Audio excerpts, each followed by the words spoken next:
পদ হারিয়ে বিস্ফোরক বনগাঁ তৃণমূলের প্রাক্তন চেয়ারম্যান। তিনি বলেছেন, আমি শুরু থেকেই লবিবাজির শিকার। এখন যারা দলে নতুন এসছেন তারা চান না পুরনোরা দলে থাকুক এবং তাদের না থাকাই ভালো, এমনটাই মনে করেন নতুনরা। নতুন প্রজন্ম হয়তো ভেবেছে আমি থাকলে ক্ষতি হবে, পুরনোরা থাকলে হয়তো নতুনদের জায়গা নষ্ট হতে পারে। দলের মধ্যে অনেক রকম লবিবাজি হয়, বড় বড় নেতাদের কাঠিবাজি চলে। বিস্ফোরক বনগাঁ তৃণমূলের প্রাক্তন চেয়ারম্যান শ্যামল রায়। শ্যামল রায়কে সরিয়ে তৃণমূলের নতুন চেয়ারম্যান মমতা বালা ঠাকুর। চিন্তা করেছে এই নেওয়া যাবে না, নতুন পুরনো যখন সংমিশ্রণ হবে তখনই মানসিকতা আসবে যে সবাই মিলে করি। এখানে হয়তো নতুনদের মনে হয়েছে যে পুরনো না আসলেও ভালো, তাদের জায়গাটা হয়তো নষ্ট হতে পারে। দলের মধ্যে অনেক রকম লবিবাজি হয়, তো সেই লবিবাজির শিকারও হতে পারি আমি। একদম লবিবাজির শিকার গোড়া থেকে।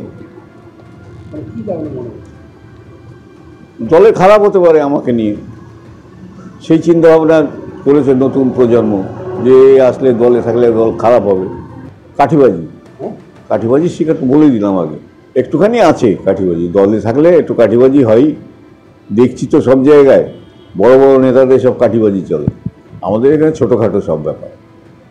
না, শ্যামলদা অসুস্থ আছে, হয়তো আবেগে কোনো কথা বলেছে। কোনো মানুষ আমাদের দীর্ঘদিন আমাদের সঙ্গেই রয়েছেন, একটু অসুস্থ রয়েছেন এখন, এবং দীর্ঘদিনই দায়িত্ব থাকলেও তিনি সেইভাবে মুভমেন্ট করতে পারছিলেন না। বনগাঁ সাংগঠনিক অত্যন্ত গুরুত্বপূর্ণ। এখানে 2026 সালের নির্বাচনকে সামনে রেখেই দল সিদ্ধান্ত নিয়েছেন, সঠিক সিদ্ধান্তই নিয়েছেন। ওনার দুঃখ পাওয়ার কিছু নেই, আমরা যথেষ্ট মর্যাদা দিয়েই ওনাকে দলের কাজে লাগাবো। কয়েক বছর আগে সুদীপ বন্দ্যোপাধ্যায়কে সরিয়ে তাপস রায়কে উত্তর কলকাতা জেলার সভাপতি করেছিলেন মমতা বন্দ্যোপাধ্যায়, কিন্তু মাঝপথেই তাপস রায়কে সরিয়ে ফের সুদীপ বন্দ্যোপাধ্যায়কে সেই পদে ফিরিয়ে আনেন তিনি। পরিবর্তনের কারণটাও সেদিন প্রকাশ্যে জানিয়েছিলেন তৃণমূল নেত্রী। নর্থ ক্যালকাটা সুদীপদা দীর্ঘদিন ধরে আমায় বলছিলেন, সুদীপদাই নর্থ ক্যালকাটাটা দেখুক, ওখানে আর নতুন করে আমরা কিছু করছি না। সুদীপ বন্দ্যোপাধ্যায় এবারে আর উত্তর কলকাতা জেলার সভাপতি নন, তাকে চেয়ারম্যান করা হয়েছে। তাপস রায় কি বলছেন শুনুন। উত্তর কলকাতায় এখন এই 9 জনের কোর কমিটি হয়েছে, আবারও সুদীপ ব্যানার্জি কান্নাকাটি করবে, আবারও প্রেসিডেন্ট হয়ে যাবে।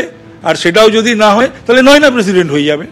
ওনার দল উনি মাথায় কাটবেন, লেজে কাটবেন, কখন কি করবেন না করবেন এগুলো সবাই সবকিছু জানতো, সকলে বিক্ষুব্ধ ছিল, এখনো রয়েছে। আমাদের দলীয় নেতৃত্ব যেরকম মনে করেছে একটা সমন্বয় রেখে একটা কোর কমিটি গঠন করেছে, সেটাকেই প্রত্যেকে সম্মান দিয়ে সেই জায়গায় কাজ, সেই তৃণমূল কংগ্রেসের কাজটা এগোবে।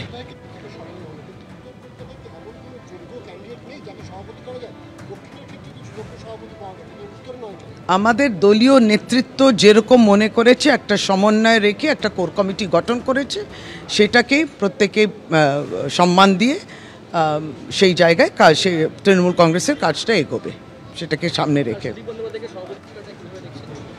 দাদা আমাদের অত্যন্ত সম্মানীয় সাংসদ এবং তিনি দলীয় চেয়ারম্যান, সুতরাং দাদার সম্মান এবং দাদাকে সম্মান জানাই।